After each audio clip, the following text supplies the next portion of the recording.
Este programa tem o apoio da TV Interação, Associação Vida e Trabalho e da Ordem dos Advogados do Brasil, Seção São Paulo.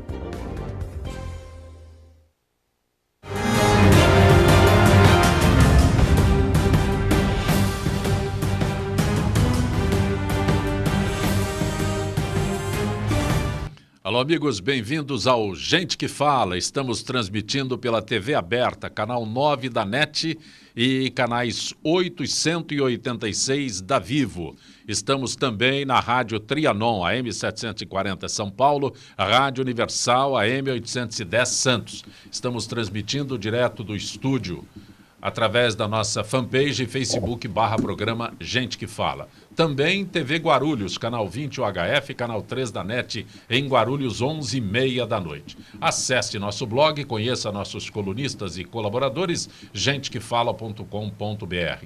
À sua disposição, telefone aqui em São Paulo, 38766146, telefone da nossa produção também em São Paulo, 5052-5555. Participando desta edição de Gente que Fala, jornalista Beth Russo. Prazer tê-la aqui, Beth. Prazer é meu, bom dia a todos, bom dia sempre, né? Neste encontro de cidadania. Também conosco o economista Vitor Sapienza. Prazer tê-lo aqui, Vitor. É uma satisfação estar aqui, uma satisfação conhecer gente nova, como estou conhecendo agora o Fernando, revendo meu grande amigo Calazans, e ficando mais moço, lembrando da Rossi. Eu digo para vocês o seguinte, Sancopé, com toda a experiência, quando eu entro em campo num local novo, me dá um friozinho na barriga. E minha esposa fala assim, por que você está assim apreensivo? Eu falei, não, sabe o que acontece? Eu estou sendo convidado pelo Sancopé para participar de um programa novo, numa casa nova, e eu não sei como é que é. Pô, mas com toda a tua idade... 16 anos do ar. Sim, mas pera um pouquinho só. É um campo novo, é mais ou menos como você jogar num campo. Eu tô vendo como é o campo, tá certo? Então, dentro desse quadro, você sabe que para mim é uma satisfação grande, e eu não canso de dizer que quando você propõe a matéria e participando gente nova, com toda sinceridade, para mim é uma verdadeira aula. Obrigado por ter lembrado de mim. Bom, aqueles que acompanham o Gente que Fala dizem que ele tem identificação total com a Rádio Trianon e com o Gente que Fala. Marcos Calazans. Sancopé, querido, muito obrigado pelo convite. Zenildo, obrigado. É um prazer enorme cada vez que eu volto aqui nessa querida Rádio Trianon. Obrigado, querido. Agora uma identificação também com a TV aberta. Aliás, não é só o canal 9 da NET, não é? Não, é o canal 9 da NET e o canal 8 e o 186 da Vivo. Isso aí. Pinheiro Pedro, prazer tê-lo aqui, Pinheiro Pedro. Prazer estar de novo aqui com vocês. Para mim, hoje é uma mesa engalonada aqui, porque a gente tem uns monumentos, né, do jornalismo paulista aqui, né, você, Calazans, Beth Russo, e um monumento do Legislativo Paulista, né, que é o deputado Vitor Sapienza, eterno deputado, né? Deputado. Eu anunciei como economista. Tem problema se eu disser o deputado Vitor Sapienza, filiado ao PPS? Você sabe quando você fala economista? Você é que tem que você me fazer o exercício. Primeiro eu fico preocupado, porque tem tantos economistas dando palpite nesse país. Mas segundo, você me faz lembrar uma coisa que para mim é motivo de muito orgulho. Eu ganhei o prêmio Leão 13 do melhor aluno da PUC. Em economia na época, né? Por que você está falando isso daí? Você está me dando oportunidade de...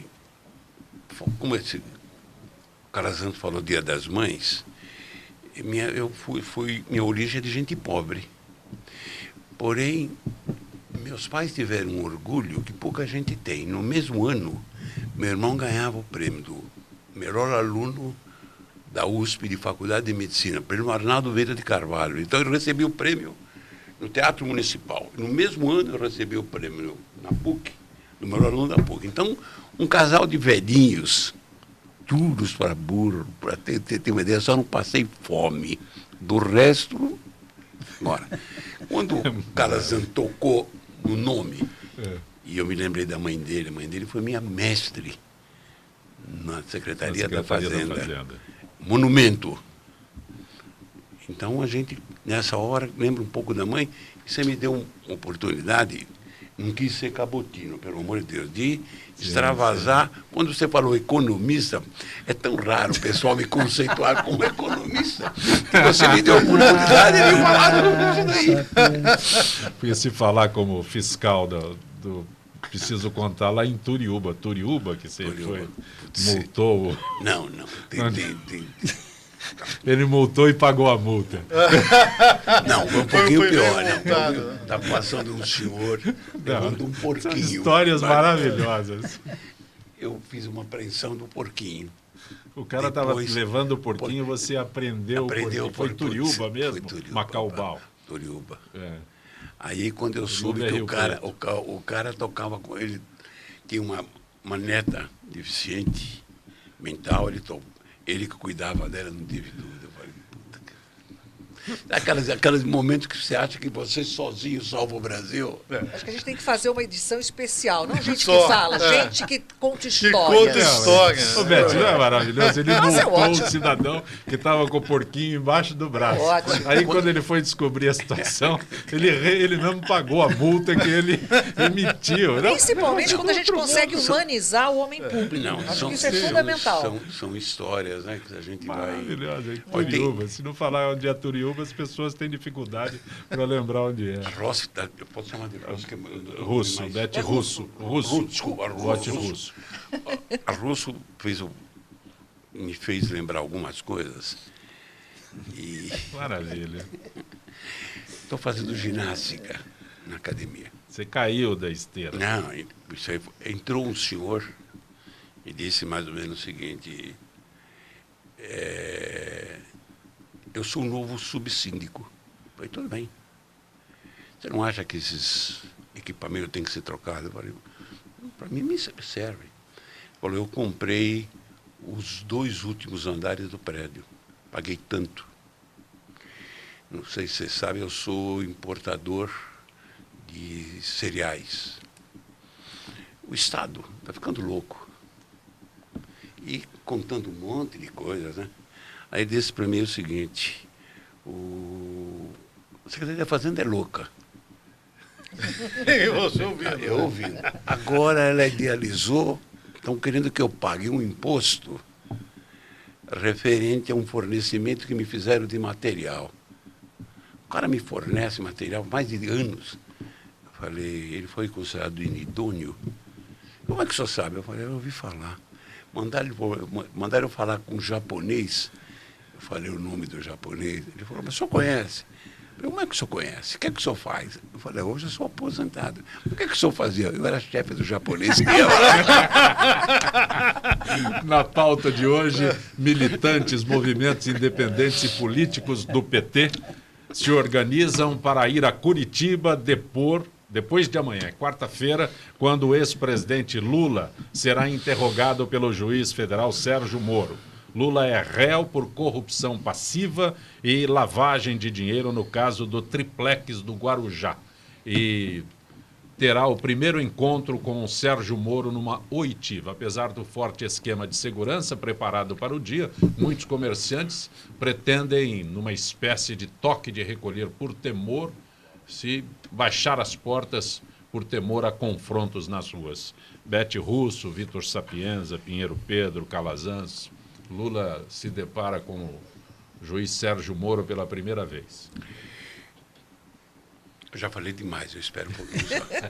Vamos lá, Calazans. Sabe o que eu acho? Eu acho que demais, o pessoal do PT, exclusivamente, ou mais fundamentalmente o ex-presidente Lula, estão querendo fazer um barulho que não vai acontecer do tamanho que eles estão falando. Mas vai acontecer e pode acontecer coisas que a gente não tem nem noção, não é?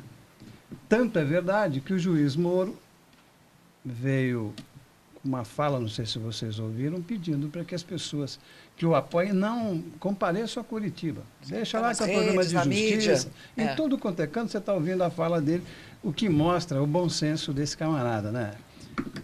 O camarada é mesmo absolutamente centrado. E estratégico, acima de tudo. O prefeito Rafael Greca e a juíza da 5ª Vara da Fazenda Municipal, lá de Curitiba, proibiram qualquer tipo de manifestação em Curitiba. Você não pode montar acampamento, você não pode... Enfim, aquelas coisas todas que o pessoal do PT faz, né? E eles vão fazer, não vão cumprir a tal regra. Que vai haver um confronto, eu não tenho a menor dúvida. Parece que a Polícia Militar já destacou 2.000 policiais a mais para cobrir 5 quarteirões ali em volta do prédio do juiz Moro. Deixando, inclusive, as cidadezinhas limítrofes ali todas sem polícia, porque não tem polícia para tudo, né? O que vai acontecer, eu não sei. Eu imagino que vai acabar acontecendo um confronto entre essa turma paga do PT, dos movimentos, dos braços do PT, com a Polícia Militar. Vai sobrar ângulo para todo lado. Eles querem vitimizar e vão conseguir vitimizar. Eu só espero que não aconteça nada pior do que isso. Agora, é triste, né? Você vê e você não pode reagir, né? Não deve reagir nesse momento. Não deve. Porque a vontade que dá de você ir e ir para o pau. Mas eu não digo que não tenha reação, mas o que a gente observa, até a gente estava comentando antes do início, falta quadro, falta liderança nesse país, inclusive a nível de institucional mesmo. Quer dizer, o judiciário é o judiciário. O judiciário tem uma chefia do judiciário. O chefe do Poder Judiciário é o presidente do Supremo Tribunal Federal. A presidente do Supremo Tribunal Federal não se manifestou em nenhum momento, efetivamente, sobre a conclamar as pessoas a respeitar uma decisão judicial dentro de um processo de ouvir um réu, né? De conferir a segurança. Ninguém se manifestou. Quer dizer, nós temos hoje um Supremo Tribunal Federal que não serve para nada. Para nada. Né? Que, aliás, ele não resolve conflitos, ele cria conflitos. Né? Ele não dá segurança, ele não confere segurança jurídica, ele gera insegurança jurídica. Então, hoje nós estamos com a chefia do Supremo, né, que joga o seu magistrado aos leões. Né? Você ter hoje um magistrado de primeira instância que é obrigado a usar uma rede social para dizer, olha, é uma coisa normal, é um procedimento ordinatório, não precisa ter nada. Tá? Ele precisava fazer isso?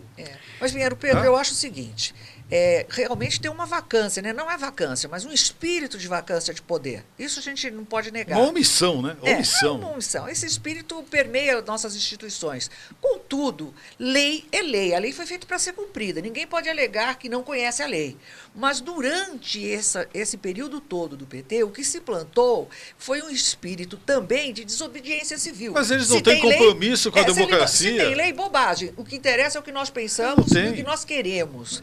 E o resto é resto. Eu acho que a gente precisa voltar a dar peso à nossa Constituição, às leis, e que se cumpra. E aqueles que têm a titularidade para a execução das leis, que o façam, que exerçam destemidamente, porque me parece que estão passando uma imagem de temor, de insegurança. Quer dizer... Não, eles estão coagindo a sociedade brasileira.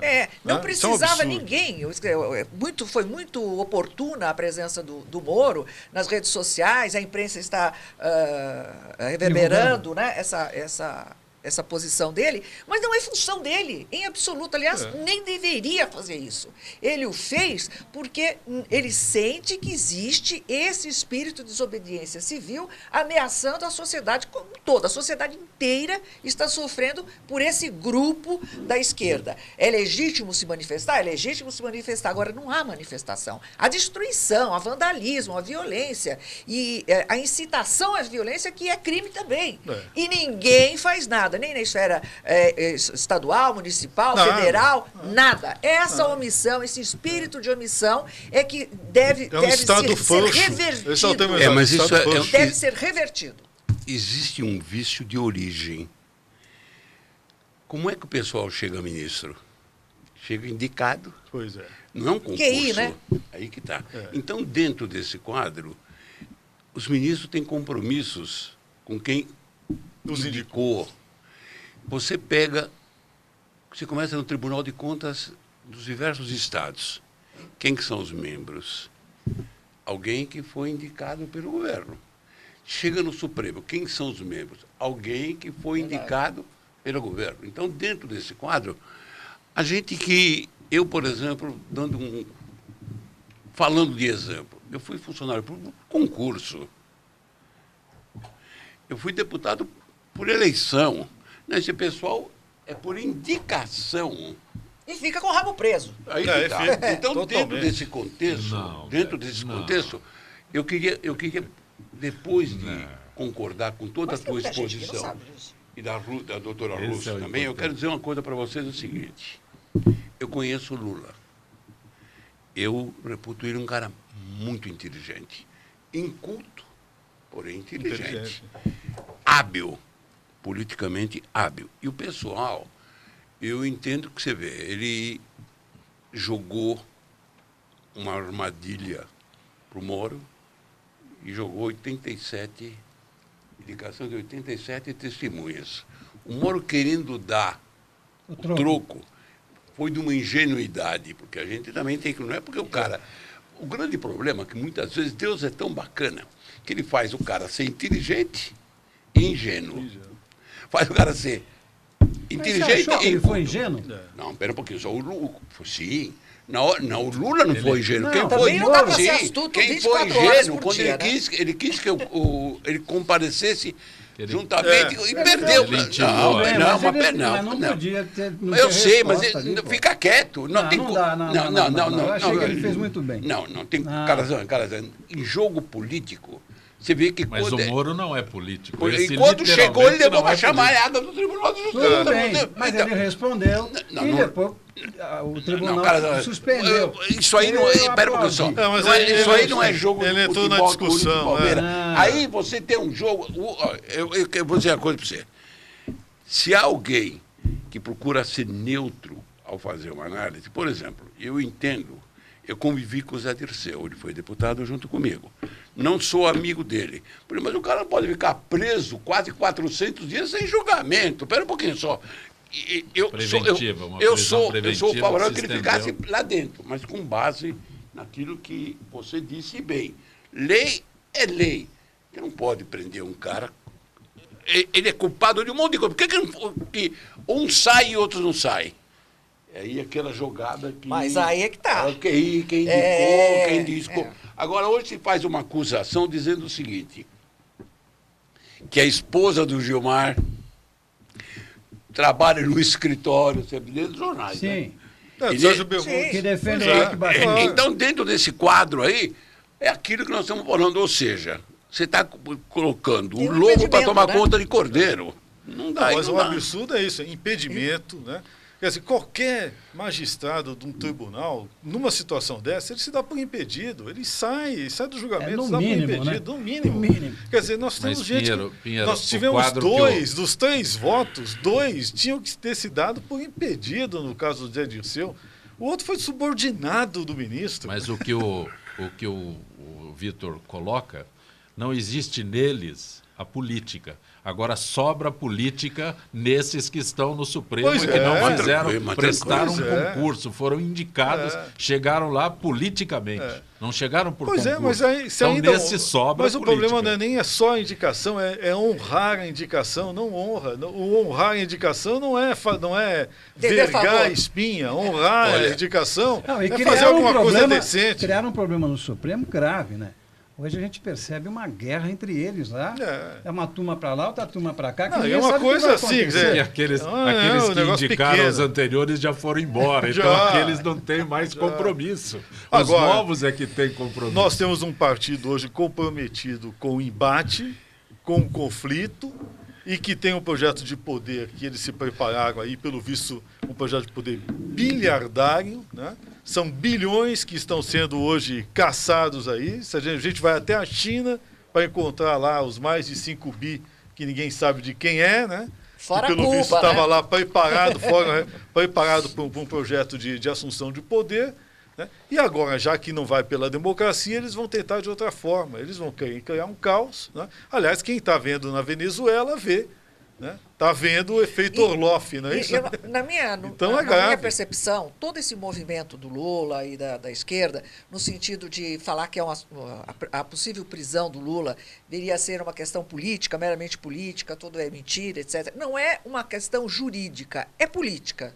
Porque em ele vindo a ser preso, alguma outra pessoa virá. E essa que virá poderá tomar algum tipo de atitude, tipo, né, medida provisória, enfim, alguma lei, fazer outros tipos de nomeações, etc., que venham a beneficiá-lo, quer dizer, seria por pouco tempo. É uma forma de instruir o futuro.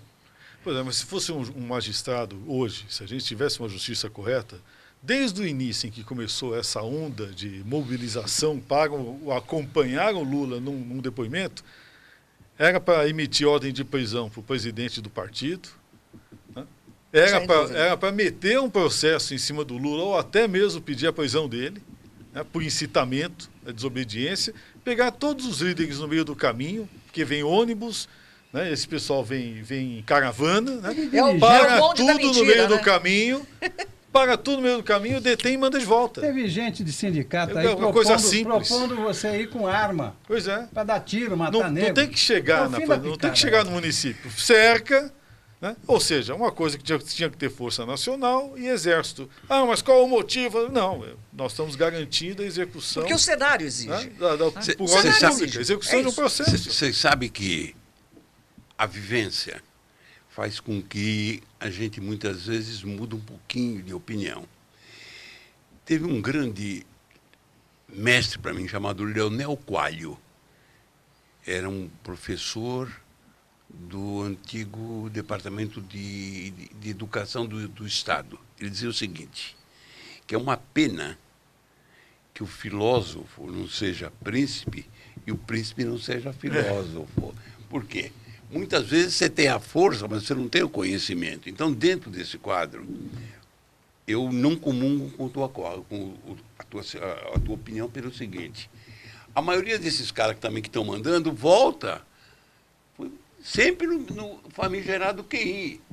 Eu entendo, na minha maneira de ver, que a única solução para esse país é começar a investir maciçamente na educação. Ah, com certeza. Porque ninguém conhece educação moral e cívica, ninguém conhece nada. E na hora que eu vou ser sincero para vocês, 1, 2, 3, 4.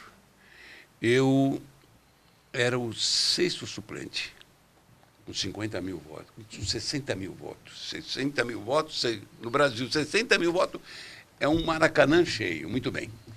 Caçaram um deputado, eu fiquei o 5º. 2 deputados foram eleitos prefeito, eu fiquei o 3º. 2 suplentes foram eleitos, eu fiquei o 1º. Um dos suplentes mudou de partido. Eu entrei com ação, já faz 90 dias, está tudo parado. Ou seja, quem muda de partido perde. Então, dentro desse quadro, nós estamos num país em que, para você fazer cumprir as leis, você tem que se virar como um pirulito. Então, dentro desse quadro, ou a gente muda a forma de pensar, desde o garotinho, porque tem algumas coisas aqui no Brasil... Não vou dar detalhes. Tem a coisa que... Você não vai assumir. Não, tem a coisa que no Brasil, você tem que começar. Então, termos que a gente vai acabar esquecendo. Por favor, desculpe, dá licença. Obrigado. Obrigado já é o primeiro. São coisas obsoletas. Eu vou contar. Eu era presidente da Assembleia. Estou no elevador, entra um senhor de uns 140 quilos e dá uma bruta de uma pisada no meu pé e não fala nada, o pé ficou em cima. Eu olhei, não falei nada, fui para a minha sala, o cara tinha audiência comigo. Ele entrou, comentando tudo, eu falei, me diga uma coisa, o senhor está gostando das instalações da Assembleia? Ele falou, muito bom. Do elevador, o senhor gostou? Eu queria esclarecer para o senhor que o piso dele não é estofado, aquele negócio molinho que o senhor estava assim, meu pé que estava embaixo do dedo. Então, ninguém pede desculpa, dá licença, por favor. Então, são coisas que ou a gente tem que ter coragem de dar exemplo, Calazans, e muitas vezes é duro você chegar e falar, olha, isso. Tem hora que eu me seguro, porque desde moleque eu tenho um impulso. Mas tem uma coisa que a gente está falando de educação. Manter a ordem é uma coisa importante, e aí é imediato. A gente está falando de educação, e toda vez que a gente fala em educação, a gente joga para o Estado, etc. Mas educação vem de casa. Mas é um ciclo vicioso. Se os pais também não tiverem educação, quer dizer, a coisa vai longe. Mas se você não valorizar a profissão do professor, fica difícil, porque não adianta só falar, vamos dar dinheiro. Não, valorizar no sentido de que, nossa, meu filho é professor. Nossa, minha filha vai fazer um curso de pedagogia. Hoje, se você falar, eu tenho diploma de pedagogia, eu não fui buscar, por incrível que pareça, porque tinha outros diplomas, eu só fiz por diletantismo, vamos chamar assim, para conhecer. Mas é uma coisa desprestigiada. Então, a gente precisa voltar a valorizar e a família ter valor, falar, nossa, ele vai estudar e vai receber. Porque é a última condição de profissional. É melhor ser vendedora de uma marca famosa, mas você etc. Concorda, olha, até mais, seguindo na mesma linha de vocês, que eu acho que é perfeito. Eu acho que a educação é o fundamental. Concordo, e os valores nacionais, a moral, o civismo, claro, mas momento atual. Agora, né? Curto prazo. O didático é o governo exercer o poder e a sua autoridade. Se você tem um governo que não exerce o poder e não exerce a sua autoridade, o que você vai dizer para o militante que chegou de ônibus ali na base da mortadela? Eu acho, é o imediato. O que nós estamos falando é médio e longo prazo. Não pode falar aqui. Deixa eu... Mas todo mundo tem imaginação. A República dos Bananas, entendeu? É complicado, isso é o termo exato. Esse pessoal vai se aposentar. A reforma da Previdência aprovada pela Comissão Especial da Câmara é bem diferente daquela originalmente proposta pelo governo. Entre as mudanças, estados e municípios poderão fazer reformas próprias na aposentadoria dos seus servidores. E a criação de regras especiais para algumas categorias. Segundo especialistas, as mudanças não reduzem a diferença entre o setor público e o privado e quebram o discurso de regras iguais para todos os cidadãos. Precisa começar por quem mais entende aí nessa área, porque é pelo setor público. Né? Bom, primeiro, quando se fala em serviço público, quem merece tem razão. O serviço público tem algumas benesses que não pode continuar a ter. Porém, na hora de analisar, eu começaria a analisar pelo topo. Pelo Tribunal de Justiça, pelo Ministério Público, pela carreira de fiscal de renda da qual eu faço parte. E tem algumas coisas que não dá para entender que ainda continue. Por exemplo, promoção por antiguidade. Tem que ser meritocracia. Estou plenamente de acordo. Quinquênio, isso não existe. Licença-prêmio, também não existe. Por enquanto, eu estou falando das coisas que têm que ser cortadas. Agora, também não podemos esquecer que o funcionário público não tem fundo de garantia. Teria que estabelecer também um fundo de garantia para ele. Ou seja, tirar tudo. Então, espera um pouquinho só. Eu entendo, e nessa discussão, quando você, por exemplo, no meu caso, eu ganho teto. Na Assembleia eu não faço parte dos aposentados, mesmo porque você é testemunha. Eu fui um dos caras que acabou com a aposentadoria dos deputados. Muito bem. Porém, ocorre o seguinte, eu fui descontado 11% a vida toda. Você não vai querer agora me rebaixar? Não, espera um pouquinho só. Vamos estabelecer alguma coisa no sentido de que eu sou contra, por exemplo, o cara que aposenta, cada vez que você melhora a situação do atual, você também estende o aposentado. Não há saco que aguente isso daí. Não tem. Eu quero... Agora, quando eu começo a ver o Temer falar de previdência, o cara não mexe um rosto, não consegue transmitir. É botox. Não consegue transmitir as vantagens e desvantagens do... que ou vai fazer ou vai quebrar esse país. Foi relator de uma proposta de reforma da Previdência. Não, e o pior, hoje eu estava lendo, que na época do Fernando Henrique, por um voto não foi aprovada. Por um voto, o cara votou errado. Você deve dizer. Então, dentro desse contexto, eu acho o seguinte, tem que dar exemplo, ou seja, vamos começar de quem ganha mais, porque não pode continuar a funcionário público receber 80, 90, porque houve uma intenção, se estabeleceu um teto. Depois começa a dizer, isso aqui é fora do teto, isso aqui é fora do teto. Ou seja, se eu tiver filho que está estudando numa faculdade, isso não se aplica ao funcionário público em geral. Você pode estabelecer um quanto no ordenado dele fora do teto. Quando você acumula, é fora do teto. Não, espera um pouquinho só. Então não existe teto. Não existe teto. Eu lembro bem, eu vou fazer um pouquinho de... Eu lembro bem, eu fui autor de uma emenda na Constituição, porque... No Estado. As universidades paulistas, ela tem uma porcentagem sobre a arrecadação do ICMS. Eles recebem hoje em torno de 11 bilhões. Eles estavam querendo 13. E por uma dessas coincidências, eu tive acesso a um processo de prestação de conta de uma das universidades. Eu propus que a gente tivesse uma discussão privada na Comissão de Finanças. O líder do PT disse o seguinte: você tem bronca da USP porque você é formado pela PUC. Eu falei, eu vou dizer uma coisa para você. Faculdade informa, quem se forma é a pessoa. Cansei de dar ordem para o teu pessoal da USP quando eu era delegado. USP, FGV, ITA. Lá, quem manda é quem é competente. Vamos fazer o seguinte, eu vou te dar uma relação do que eu levantei, e depois você volta a falar comigo. Semana seguinte ele voltou e falou, você vai pedir CPI? Eu falei, eu não vou pedir CPI. Porque se as universidades paulistas estão desse jeito, imagina o que está acontecendo no Brasil. O que é que você quer? Eu quero que alguém do Tribunal de Contas venha aqui explicar para nós o que é que está acontecendo. E o cara veio, papá, fui para casa, dei uma olhada na Constituição, falei, puxa vida, a universidade tem autonomia econômica e financeira, mas não diz na Constituição que eles têm que prestar conta. Tive dúvida, fiz uma emenda à Constituição, peguei 67 assinaturas em 3 dias e aprovei em 2 turnos eles tendo que prestar conta. Na USP, tinha mais de 1.400 caras ganhando mais que o governador. 1.400 professores, né? Não, 1.400 funcionários de forma geral, incluindo os professores. No quadro da USP. Então, dentro desse contexto, eles desistiram de passar de 11 para 13. Vocês viram que a USP teve que congelar a ordenada de um monte de gente, pedir para fazer PDV.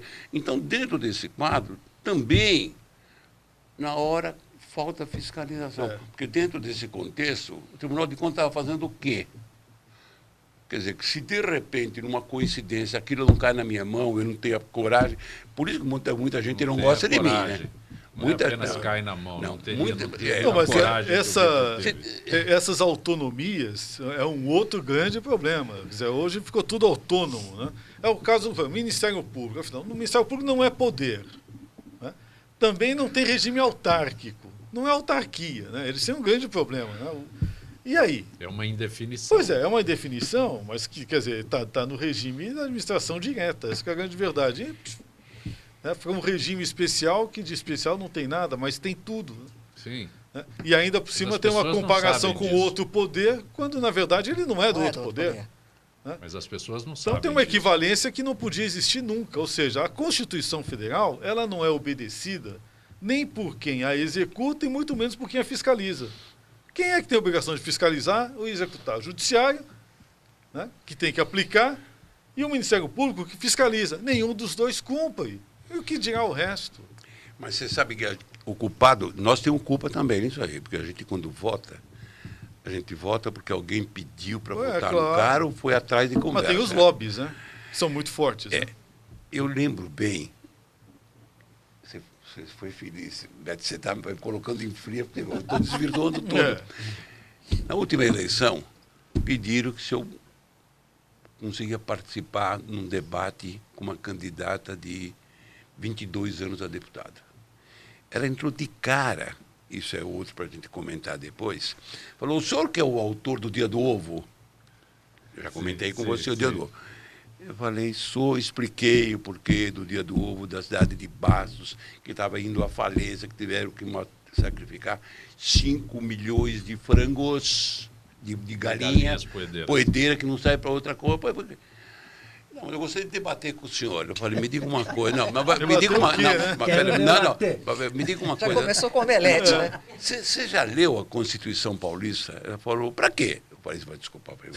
Então, porque eu levantei e fui embora. Não, você vai debater Você quer ser Cidadania deputada? italiana já não ia pegar mais. Né? Não, não quer.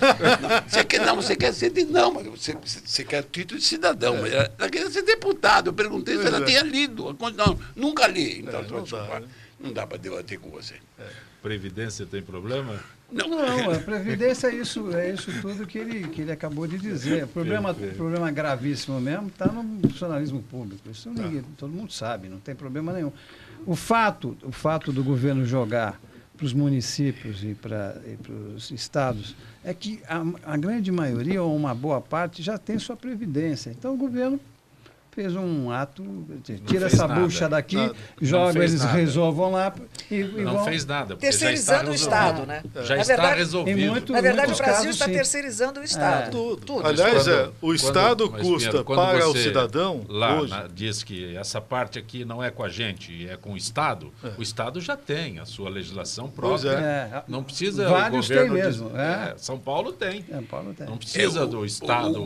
O grande problema é que o Estado aqui é o pessoal não tem peito de enfrentar as corporações.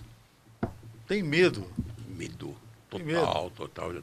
Então, é um vício de origem. Enquanto você não colocar as pessoas por concurso, você coloca a melhor, que não tem vínculo com ninguém e é imparcial. Mas o controle administrativo e de tesouro tem que ser trocado. Mas tem que haver um controle. Mas olha, você cai nessa história que ele estava acabando de dizer, quer dizer, você pega quem fiscaliza, é indicado pelo prefeito, pelo governador, pelo presidente, mas não vai acontecer nada. Pedro, esse medo é que é o grande, não é medo, é o grande terror do país. Por quê? Enquanto eles têm medo, a população, por desinformação ou por desespero, porque ninguém aguenta mais a situação que a gente está vivendo, acaba tendo uma outra leitura, do tipo, se quem está não pode mexer no vespeiro, não pode mexer nos benefícios exacerbados do poder, do funcionalismo público, etc., alguém vai ter que mexer. Quem? Militar. Pois é. Então, aí você vem uma resposta errada, quer dizer, parte de uma premissa e conclui errado. Mas a gente tem que pensar o seguinte... é muito perigoso. Mas pensa bem, Ivete, aí agora eu vou chamar o testemunho aí do Sapiens, que é muito importante, porque é um dos homens mais reconhecidos no que tange ao direito dos fiscais de renda do Estado. Sabe disso? É um ícone do setor. Sim. Né? Mas... puxa vida, o setor de fiscalização e magistratura e Ministério Público, até a Constituição de 88, era um. E esses privilégios eram todos controlados. A Constituição de 88 é que liberou essa boiada toda. Sim. Né? É o regime democrático que deveria ter incentivado o maior controle social é que permitiu que as corporações crescessem. Até porque nós temos mais instrumentos para isso. Essa é a grande distorção. Hoje. Não estamos falando de uma coisa centenária, nem nada. Não, mas é uma distorção de 20, 30 mas anos. Mas é aí o perigo. Você começa a ter saudade de um tempo que não deveria ter. Pois é. Mas você sabe para a grande massa. Você fez uma colocação numa discussão com o Ives Gandra, num programa de televisão dele. Eu falei que, isso há 8 anos atrás, para começar a consertar esse país, nós tínhamos que fazer uma nova Constituição. Está chegando agora a conclusão. Muito bem. Sim. Tem um detalhe importante que muitas vezes nós, paulistas, esquecemos, é a representatividade política que foi bloqueada em função dos habitantes. Ou seja, São Paulo tem um peso grande e é limitado. Então, dentro desse quadro, eu entendo que a quantidade de deputados é excessiva. Eu também concordo. A quantidade de partidos é excessiva. E a representatividade no Congresso está furada. Porque não dá para alguém que, como nós, seguramos praticamente o país... Tem a mesma representatividade que o Piauí, por exemplo. Né? Não, tem toda a razão. Olha... Não, no Acre você é eleito deputado federal com 3 mil votos. É gente que fala. É gente que fala. Eu estou indo para Santos representar um debate no jornal Tribuna. Estou indo. E um deputado do PT propôs que fosse criado uma estátua na Praça da Sé em homenagem ao nordestino que construiu São Paulo. Eu cheguei, expus o que eu tinha que falar. Alguém me fez uma pergunta, eu falei, olha, eu vou ser sincero, eu sempre pensei que o nordestino fosse mais inteligente do que esse deputado do PT está propondo. Porque se assim fosse, eu não posso admitir que alguém fique uma semana num pau de arara para fazer São Paulo, que quando podia fazer São Paulo em Pernambuco, que era a cidade do deputado. Peraí. São Paulo foi feito pelo italiano, pelo espanhol, pelo japonês, pelo alemão, pelo português, pelo nordestino que ajudou. Aí um cara me pede uma palavra e diz: eu gostaria de fazer uma reprimenda ao deputado paulista que não gosta do nordestino. Eu falei: não, eu não tenho nada contra o nordestino. Eu só estou revoltado que fazer uma estátua na Praça da Sé por nordestino que fez São Paulo, não dá. Eu falei: não, porque eu falei: me diga, o que é que o senhor faz? Ele falou: eu sou delegado da Receita Federal. Eu falei: o senhor é de onde? Ele falou: do Maranhão. Então, se eu não tivesse vindo para cá, você ia trabalhar com o Sarney. E acabou o troço aí. Dia seguinte, primeira página da tribuna de imprensa: deputado paulista antinordestino, um puta de um pau. Quer dizer, eu falei uma coisa, onde já se viu querer fazer? Não, dentro dessa ideia, eu vou fazer uma estátua para o italiano na Moca, vou fazer estátua para o português em tal bar. Japonês na Liberdade. Vamos fazer uma para cada um que fez. Não, pera um pouquinho só.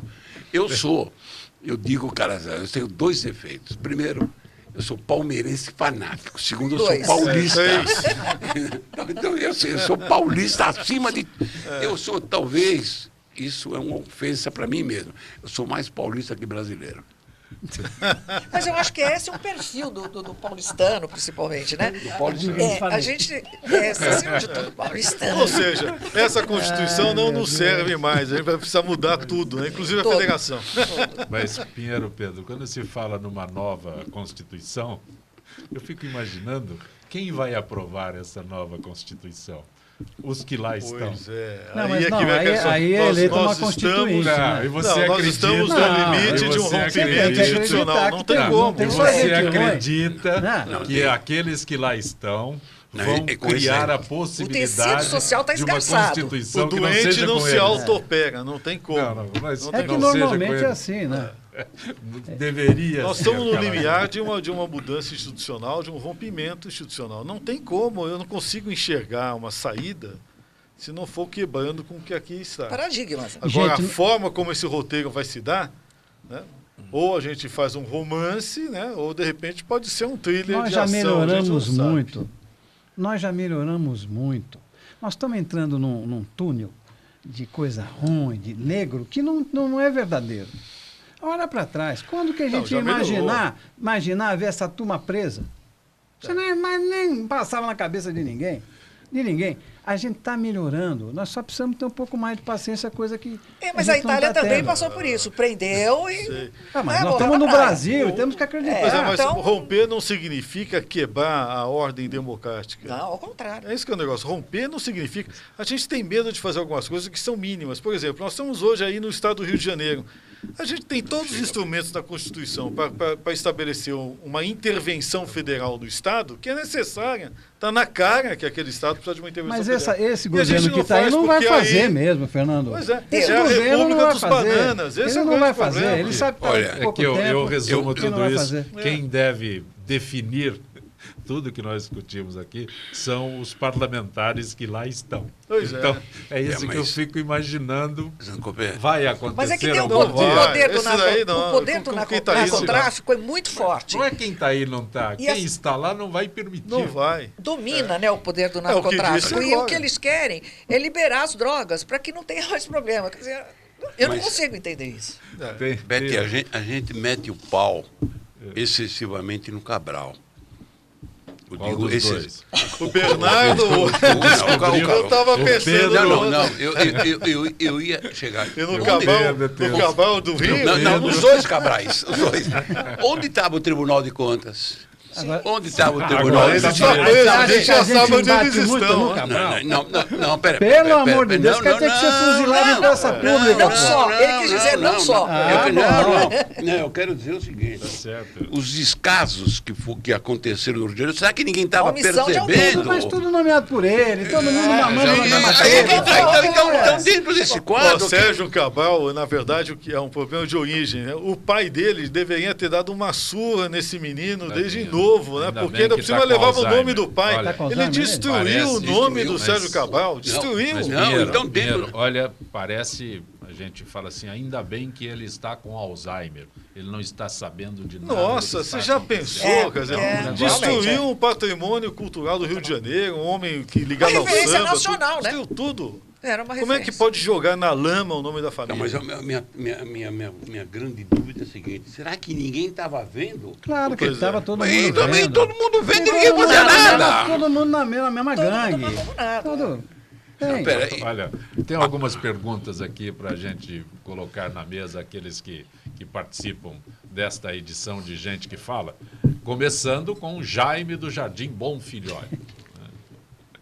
O Bete, Pois. se o juiz Sérgio Moro está tão preocupado com as manifestações pró e contra Lula dia 10, por que não faz o depoimento videoconferência? Você é advogado, o Pinheiro Pedro é advogado. E o olho a olho, né, Beto? Não, e o não olho no justifica a olho? videoconferência. Eu Ele também não acho está que não. preso. Aliás, então, opa. Então vamos resolver o problema já. Resolve antes. Né? Não é verdade? Videoconferência, Faz se uma ele videoconferência. estivesse preso. Primeiro prende, aí faz a videoconferência. Vai Eu ser acho ótimo. que, Jaime, nesse caso, você o juiz estaria transformando esse momento num espetáculo. Né? Já é filmado, tem videotape, já passa e tal. Agora, por videoconferência, mais ainda. Né? Eu acho que não é o caso. E ele queria que as câmeras circulassem no momento dos depoimentos. Mas tem uma pergunta da Bruna, Desse da lado eu não Moca, sou, para o não fico bem. Calazans. Ô, Calazans, por que a turma que vai apoiar o Lula dia 10 é paga pelo PT e a turma contra não é paga por ninguém? Porque o PT e os seus asseclas e os seus braços todos roubaram aquilo tudo que a gente está vendo. Dinheiro ali é o que não falta. Ô, Bruna, dinheiro ali, esquece. Quando o Lula foi ouvido no aeroporto de Congonhas, né, haveria uma manifestação lá. Mas foi proibido pelo partido porque o sanduíche de mortadela lá custava R$30. É muito caro. Quando o pessoal percebeu que ia vender sanduíche de mortadela, é real isso, é real. O partido falou, não, daquele não, aquele de R$30, sanduíche de R$30 não. Espera sair de lá e vem. Aí fizeram, né, aquela manifestação no centro da cidade, onde ali, sem dúvida alguma, o sanduíche ia a preços módicos. Mas imediatamente foi cancelado. Quem forneceu a Não tinha mortadela pistache, foi a né? JBS. Não era né? mortadela italiana. Pra disfarçar, Não era né? mortadela italiana. Essa história foi para disfarçar, Pistache. que R$30, 40, 50 ou 100 para os caras é peanuts, não é nada. Olha, Vitor Sapienza, Marcos de Pinheiros, porque a bancada do PPS votou no ano passado pelo fim do fator previdenciário? Bom, primeiro, minha maneira de ver, foi uma orientação muito mal colocada. Segundo, quem acompanhou os primeiros pronunciamentos do Meirelles, parecia que ele estava falando na Fiesp ou falando num pessoal super preparado. Então, eu entendo o seguinte. Primeiro, foi muito mal colocado o problema. Na comunicação, né? Tranquilo. Aliás, então, esse governo, comunicação é sério. Né? Ô, gente mal assessorada. eu queria, depois de esclarecido esse problema, eu queria fazer uma comparação do que vai acontecer na quarta-feira. Como vocês sabem muito bem, eu gosto muito de futebol. O episódio vai ser mais ou menos um jogo do Barcelona com o Real Madrid. Por quê? Vai ser a primeira vez que o Lula vai ter que enfrentar alguém com condições de colocá-lo. No devido lugar. Não, perfeitamente. Então, dentro desse contexto, vocês viram que hoje já transmitiram que não vai ter, ele não vai deixar de ser vedete, ele não vai falar o que ele quer, ele vai ter que se limitar A responder. a responder aquilo que foi indagado. Ele não pode discursar. Perfeitamente. Então, na hora que ele não puder Daí discursar... a importância, Jaime, de ser presencial, né? Quer dizer, esse tipo de postura só presencialmente. Porque se você der chance para ele, Cresce. Vai longe. ele vai longe. Vai longe. Porque quem o vê falando do jeito que ele fala, e a gente esquece aquela senhora que foi representante aqui do partido da Casa Civil, que era muito amiga dele, que viajava com ele. Você sabe. Então, dentro desse Você quadro... não acredita em amizade, Vitor? Você é gozado. Não, Amigona dele. eu não cheguei a falar. Eu estou dizendo o seguinte, então não adianta você vir chorar, minha coitada, disso aqui. Não, pera um pouquinho só, vamos por etapa, vamos fazer uma colocação. Na hora que ele sair fora, eu Moro fala para ele, não, pera um pouquinho, não é desse jeito, é assim. Eu perguntei isso para o senhor, por favor, limite-se a responder aquilo. Acabou o problema, não vai ter outra saída. Não Pedro, tem esse caminho na conversa. Na Europa, Não tem esse caminho nessa conversa. Emmanuel Macron venceu com 66% dos votos na França. Acho que foi a maior resposta que a República Francesa deu à Europa, né? Quer dizer, primeiro, foi uma resposta da Europa dentro da França, né? Segundo, francês e inglês não gostam. Bastou o inglês, que nunca suportou França nem Alemanha, sair, é histórico, né? Para os franceses reafirmarem a União Europeia, o continente é deles, né? E, obviamente, o hino da Europa é alemão, né? Então, nós temos que pensar que aquilo foi uma afirmação da Europa. Isso é a coisa mais importante. Segundo, é a grande resposta contra o populismo, né? É a sede da revolução, da república, da democracia, dizendo não ao populismo, de direita e de esquerda, né? Então, eu acho que foi uma grande resposta. Não, E um Terceiro, nós temos um outro né? problema. Macron é muito novo. Daqui a 6 meses é que nós vamos ver como que ele vai poder governar, né? Porque partido novo, né, ele vai ter que Graças governar. a Mas Deus ele que é tem uma novo. imagem, né? Ainda bem. Graças a Deus que é novo. Mas ele vai ter que resgatar. Ele vai ter que gente resgatar nova a em todo gente. canto aí. Pois não, Beto?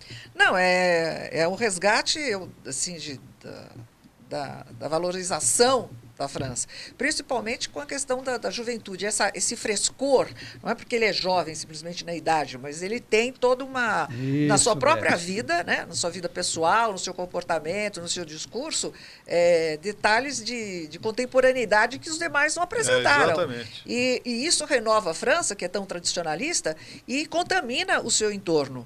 Então, todo bloco se beneficia. Agora, a extrema-direita cresceu. A gente tem que lembrar que 33% era a porcentagem do Partido Nazista na Alemanha, né? No parlamento.